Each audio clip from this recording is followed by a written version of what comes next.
কবিতা। একটি শীতের সন্ধ্যা, সার্সের গায়ে ঝুরু ঝুরু ঝরে তুষার, গির্জায় বাজে করুণ দীর্ঘধ্বনি, খানার টেবিলের চামচ পিরিচ সাজানো, সজ্জিত গৃহ, মনোরম তাপ, শান্ত। বহু পথ ঘুরে কারা যেন ফিরে আসে, আধার পথের পাশে দরজায় থামে। দরজার পাশে দয়ালু বৃক্ষ, থোকা থোকা সোনাঝুরি, জননী ধরার সুশীতল রস টানে। দরজা পেরিয়ে মৃদু পায়ে এলো পথিক, গভীর দুঃখে অঙ্গনটুকু নিথর। টেবিলে সাজানো সতেজ খাদ্য, টলটলে লাল মদ, নিখুঁত আভায় উজ্জ্বল হয়ে আছে। পাশ্চাত্য সঙ্গীত। হে আত্মার নৈশ ডানার আন্দোলন, রাখাল আমরা একদা গিয়েছিলাম আধার অরণ্যে। লাল হরিণ, সবুজ ফুল এবং ধ্বনিময় বসন্ত আমাদের মান্য করেছিল। হে প্রাচীন ঝিল্লীশ্বর, মন্দিরের বেদিতে গড়ানো রক্ত ফুল হয়ে ফুটে আছে। পুকুরের সবুজ নিস্তব্ধতার ওপরে ভাসে একটি পাখির কান্না। হে ধর্মযুদ্ধ, মাংসময় শরীরের উজ্জ্বল যন্ত্রণা, সন্ধ্যার বাগানে ঝরে পড়া রক্তিম ফল। একদিন এখানে ধার্মিক শিষ্যবৃন্দ ভ্রমণ করেছিল। আজ সৈন্যদল এখানে আহত শরীর নিয়ে জেগে ওঠে, তারার স্বপ্ন দেখে। হে রাত্রির কোমল শস্য স্তবক, হে তুমি সোনালী শরৎ ও শান্তির কাল, আমরা শান্ত সন্ন্যাসীরা একদিন তোমার মধ্যে বসে আঙুর পেষণ করেছি, আর আমাদের ঘিরে পাহাড় ও অরণ্য উজ্জ্বল হয়ে উঠেছিল। হে তোমার শিকার দেশ ও দুর্গ, সন্ধ্যার নিস্তব্ধতা, নিজের নিরালা ঘরে মানুষ চেয়েছে সুবিচার, নিঃশব্দ প্রার্থনায় দ্বন্দ্ব করেছে ঈশ্বরের জীবিত মাথার জন্য। হে ধ্বংসের তিক্ত সময়, এখন আমরা কালো জলের মধ্যে একটি কঠিন পাথর কঠিন মুখের দিকে তাকিয়ে থাকি। তবু উজ্জ্বল প্রেমিকেরা তুলে ধরে তাদের রূপালী ডাকনা, মিলিত এক শরীর।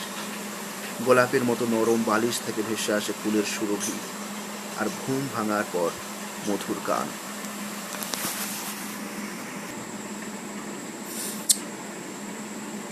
আমি বেরটল্ড ব্রেখট, এসেছি কালো জঙ্গল থেকে দেশে, কালো জঙ্গল দেশ থেকে।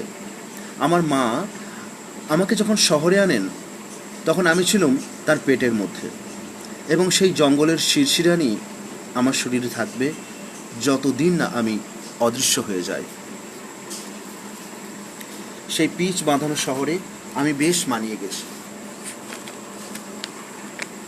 প্রথম থেকেই মুমূর্ষুর প্রতিটি মন্ত্রে আমি সজ্জিত। খবরের কাগজ, তামাক এবং মদ, সন্দেহপ্রবণ আর অলস থেকে শেষ পর্যন্ত তৃপ্ত। আমি মানুষের প্রতি অসাময়িক। ওদের শিষ্টতা অনুযায়ী আমি মাথায় টুপি পরে থাকি। আমি বলি এরা সব অবিকল এক একটি গন্ধমসি। আবার আমি বলি তাতে কিছু যায় আসে না, আমি নিজেও তাই। কোনো কোনো সকালে আমি আমার খালি দোলনা চেয়ারে কয়েকটি মেয়েকে এনে বসাই এবং খুশি চোখে তাকিয়ে থাকি তাদের দিকে। আমি ওদের বলি আমি হচ্ছে সেই ধরনের মানুষ যাদের কখনো বিশ্বাস করা যায় না। সন্ধ্যের দিকে আমি কিছু লোক জড়ো করি, পরস্পরকে আমরা ডাকি জেন্টলম্যান। ওরা আমার টেবিলের ওপর পা তুলে দিয়ে বলে, শিগগিরই আমাদের সুদিন আসছে হে। আমি আর জিজ্ঞেস করি না কবে। শেষ রাত্রির দিকে ধূসর উষার পাইন গাছেরা সময় হিসি করে, আর গাছের উকুন অর্থাৎ পাখিরা শুরু করে চেঁচামেচি। সেই সময়টাই শহরে আমি শেষ গ্লাসে চুমুক দিয়ে চুরোটের টুকরোটা ছুঁড়ে ফেলে ঘুমোতে যাই উদ্বিগ্ন। আমরা অর্বাচীনের দল এমন সব বাড়িতে থাকি যেগুলো ধ্বংসের অতীত বলা যায়। এইভাবে ম্যানহাটান দ্বীপের বিশাল কুঠারি বাড়িগুলো তৈরি করেছি আমরা, আটলান্টিকের মধ্য দিয়ে কথা বলা তারাগুলোও। এইসব শহরগুলোর মধ্যে শেষ পর্যন্ত শুধু তাই টিকে থাকবে যা শহরের মধ্য দিয়ে ঘুরে যায়, হাওয়া। এই বাড়ি ভোজনবিলাসীদের খুশি করে, খালি হয়ে যায়। আমরা জানি আমরা শুধু সূচনা, জানি আমাদের পর যারা আসবে উল্লেখযোগ্য কিছুই না। সামনের ভূমিকম্পে আমি আশা করছি আমার চুরোটটা নেমে গিয়ে তেতো হতে দেব না। আমি বেরটল্ড ব্রেখট।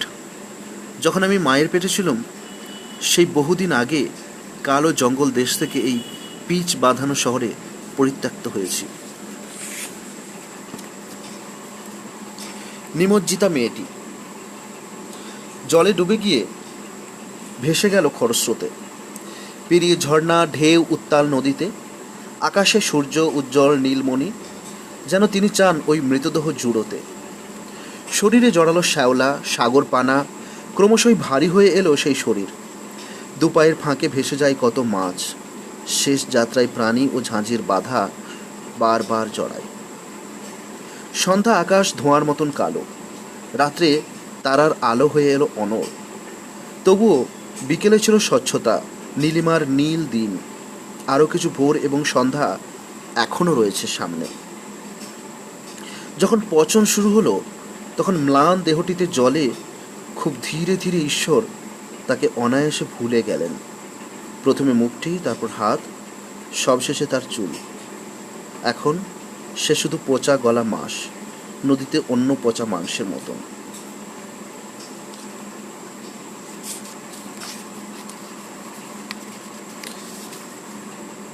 প্রথম কবিতাটিতেই তার জীবনী জানা যায়। ব্রেখট সমাজের নিচু শ্রেণীর নরক সমান পরিবেশের বঞ্চিত, অপমানিত মানুষের কথা গভীর সহানুভূতির সঙ্গে হাসতে হাসতে বলতে পেরেছেন। তার জন্ম 1898, রাজনৈতিক মতবাদের জন্য একাধিকবার নির্বাসন।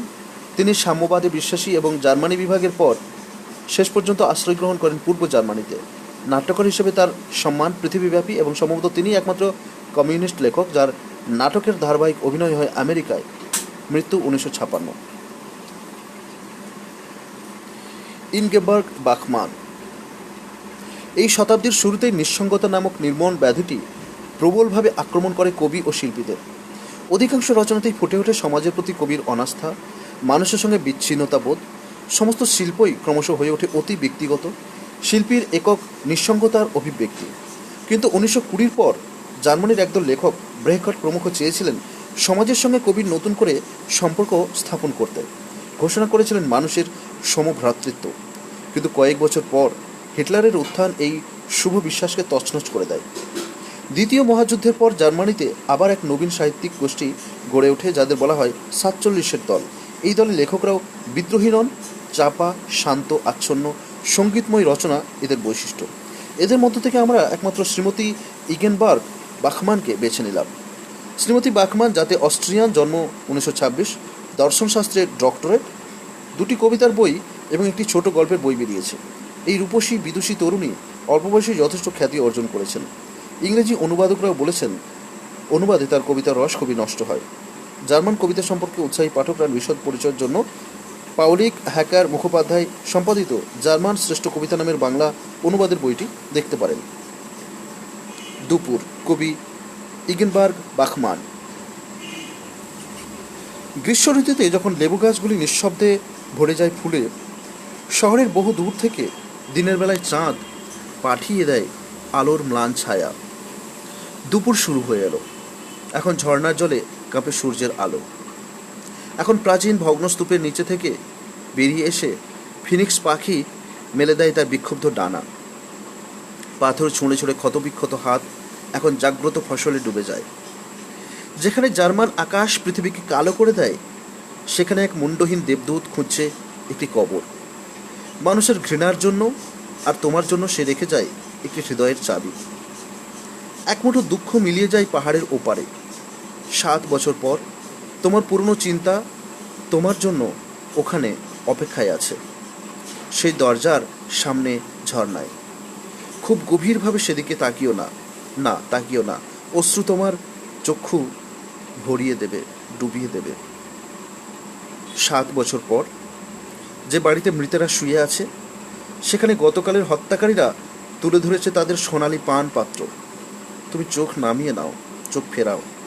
এখন পুরো দুপুর ছাইয়ের মধ্যে কুঁকড়ে উঠছে লোহা, কাঁটা ঝোপ ছাড়িয়ে উঠছে পতাকা। আদিকালের স্বপ্নের পাথরগুলি শিকলে রূপান্তরিত ঈগলকে ধরে আছে। আলোয় স্তব্ধ হয়ে যাওয়া আশা শুধু শিউরে ওঠে। তার শিকল খুলে দাও, শিখর থেকে নামিয়ে আনো তাকে, তোমার দু হাতে ঢাকো তার চোখ, যেন ছায়া তাকে ঝলসে দেয়। যেখানে এক জার্মান আকাশ পৃথিবীকে কালো করে, সেখানে মেঘ খোঁজে শব্দ, বোমার গর্তগুলি ভরিয়ে দেয় স্তব্ধতায়। গ্রীষ্মের আগে সেই শব্দ শুনতে পাই সামান্য বৃষ্টিধারায়।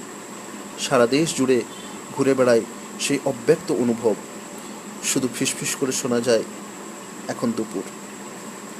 ফিনিক্স মিশরের একটি পৌরাণিক পাখি। এই সুন্দর উজ্জ্বল পাখিটি 500 বছর বাঁচার পর নিজেই ইচ্ছে করে আগুনে ঝাঁপিয়ে পড়ে, আবার সেই ছাই থেকে জন্ম হয় পুনর্জন্ম। ফিনিক্স পাখি অমরত্বের প্রতীক। পাহাড় চূড়ায় যে বন্দি ঈগলের উল্লেখ আছে, সেই ঈগল পাখিও সাধারণভাবে যে কোনো জাতির প্রতীক হিসেবে ব্যবহার করা হয়। এখানে পরাভূত জার্মান জাত। কবিতাটিতে জার্মানির দ্বিতীয় মহাযুদ্ধ পরবর্তী বিষাদ স্পষ্ট। পৃথিবীতে যখন সভ্যতার দ্বীপ্রহর, তখন জার্মানিতে ছায়ার জন্য ভয়। আন্দ্রিয়াস ওকোপেনকো। বাংলাদেশের কবিতায় দশক ভাগ করার একটি অত্যন্ত অস্বাস্থ্যকর রীতি প্রবর্তিত হয়েছে। তৃতীয় দশক, চতুর্থ দশক, পঞ্চম দশক অনুযায়ী কবিতা নিতান্ত জন্মসাল বা কবিতার লেখার কাল দিয়ে শ্রেণীবিভাগ করার রীতি আর কোথাও চোখে পড়ে না। কোনো পত্রিকা বা কোনো শক্তিশালী দলকে কেন্দ্র করে কবিতায় স্মৃতির পুনরুদ্ধার বা নতুন ধ্যান ও রীতির উদ্ভব হয়। কবিতার ইতিহাস তৈরি হয় সেরকমভাবে। বাংলাদেশে কবিতার ইতিহাস লেখা হয়েছে, কবিতার ইতিহাস নিয়ে এখনও আলোচনা শুরু হয়নি। আমাদের যেমন রবীন্দ্রনাথ জার্মান কবিতায় এ শব্দটি তেমন বলা যায় রিলকে, কিন্তু আমি অন্তত 7টি জার্মান কবিতা বিষয়ক গ্রন্থ খুঁজে দেখেছি, কোথাও রিলকে পূর্ববর্তী কিংবা রিলকে পরবর্তী কবি এ ধরনের কোনো আলোচনা চোখে পড়েনি। এক্সপ্রেশনিজমই এ শতাব্দীতে এ পর্যন্ত জার্মানিতে মুখ্য কাব্যচিন্তা, যদিও আরম্ভের কালে ও পরবর্তী চিন্তায় অনেক পার্থক্য। জার্মান কবিতা পর্যায়ে শেষ করার আগে আমরা একজন তরুণ লেখককে বেছে নিয়েছি, যার কাব্য এক্সপ্রেশনিস্টদেরই রূপান্তর বা বলা যায় এক্সপ্রেশনিজমের দ্বিতীয় পর্যায়ের বৈশিষ্ট্যসূচক। তিনি নিজস্ব পদ্ধতিতেও কবিতার শরীর ভাঙাচোরার চেষ্টা করেছেন। কবিতার এরকম গঠন বাঙালি পাঠকদের চোখে হয়তো নতুন ও চিত্তাকর্ষক মনে হবে। আন্দ্রিয়াস ওকোপেনকো জাতের চেকোস্লোভাক, এখন অস্ট্রিয়ার নাগরিক, পেশায় রাসায়নিক, কিন্তু উগ্রপন্থী আধুনিক কবিদের অন্যতম। তার বয়স এখন 36। এই কবিতাটি 29 বছর বয়সে লেখা। সবুজ সুর। সবুজ সুর, নীল নারী, ছুটির দিন সাদা। আমি সবুজ মাঠের মধ্যে, তরুণ গ্রামের, আমার গোলা হলুদ এবং রং নারী সমেত, শস্য সমেত। আমার নারী হলুদ রং গোলা সমেত, শস্য সমেত। আমি সবুজ শস্য দেশে, তরুণ গ্রামের। সূর্য এখন বাজার পথে ঘুরে চলেছেন, আমার নারী বাজার পথে হেঁটে চলেছে। আমার সবুজ শস্য নারী, আমার সবুজ মাঠের নারী। আমার সবুজ তরুণী গ্রাম তরুণী এখন বাজার পথে হেঁটে চলেছে। বাজার ঘর ভর্তি এখন চাল কুমড়োই, চাল কুমড়োগুলোই এখন বাজার ঘরের সাদা ধুলো। দুপুরবেলার বাজার ঘরের সাদা ধুলো, সাদা ধুলো বাড়ির পথে, মেয়ের দিকে বাগান পথে। আমি সবুজ বিকেলবেলা, নারীর মধ্যে বাগান এখন। আমি এখন সবুজ হচ্ছি, নারীর মধ্যে বাগান এখন। একটি ঘর ঠান্ডা, একটি নীল রঙের ডোরা কাপড়, দুপুর কলসি, নীল গ্লাস, একটি জল। আমি সেই ঠান্ডা ঘর, আমি এখন ঠান্ডা ঘরে। আমি এখন যেখানে, শেষে মেয়েটি, আমি মেয়ের সঙ্গে। মেয়েটি আর জল ও পাখি পান করেছি কিছুটা জল, কলসি, এই ঘর, ভিতরে আছি দুজনে। একটা পিঁপড়ে পেরিয়ে গেল ল্যাটিন গ্রামার, জানালা দিয়ে উড়ে এলো গাছের পাতা। এক ফোঁটা জল গড়িয়ে গেল আমার মুখে। একটি ধীর ছোট্ট ঘড়ি সৃষ্টি করে অ্যালুমিনিয়াম বিকেলবেলা। আমি চকচক রূপে রৌদ্রে অ্যালুমিনিয়াম, ফুলের টবের মাটির নিচে কবর দিলুম আমার ঘড়ি। আমার নারী অরণ্যের ভিতরে, ছোটা ঝিঁঝি পোকা না। আমার নারী গ্রীষ্মভূষায় জানালা ঘেঁষে শুয়ে রয়েছে। জানালার ঝিলিমিলির ওপর ছোট চেয়ার, হালকা টেবিল, তার উপরে ছায়ার ওপর রৌদ্র স্মৃতি, আজ বিকেলের উপরে বাগান। আমি এখন বুঝতে পারি ছোট ছেলেটা কেন যে যায় তাস খেলায়। আমি এখন বুঝতে পারি ছোট মেয়েটা রাখে আঙুল সবুজ পাতায়। আমি সব ছুটির দিন, আমি সবুজ। আমি সবুজ মাঠের উপর, ধানের মধ্যে। আমি নীল সেই নারীর ঘরের মধ্যে। বিকেলবেলা আমি নারীর ভিতরে নীল। কবিতাটির থেকে 3টি স্তবক অনুবাদে বাদ দিয়েছি। পুরো কবিতাটির একবারে শেষ লাইনে মাত্র একটি কমা ও শেষে দাঁড়িয়ে আছে। এছাড়া আর কোথাও কোনো ছেদ চিহ্ন নেই। সুতরাং কোনো বিশেষের সঙ্গে কোনো বিশেষণের কী সম্পর্ক, সে দায়িত্ব সম্পূর্ণ পাঠকের। সবুজ রঙটি কোথাও কোথাও ক্রিয়া হিসেবে ব্যবহার করা হয়েছে, যেমন আমি সবুজ বিকেলবেলা। এখানে অর্থ বিকেলবেলাটা সবুজ না আমি বিকেলবেলাকে সবুজ করেছি, এর মীমাংসা পাঠক নিজের সঙ্গে তর্কাতর্কি করে ঠিক করে নেবেন।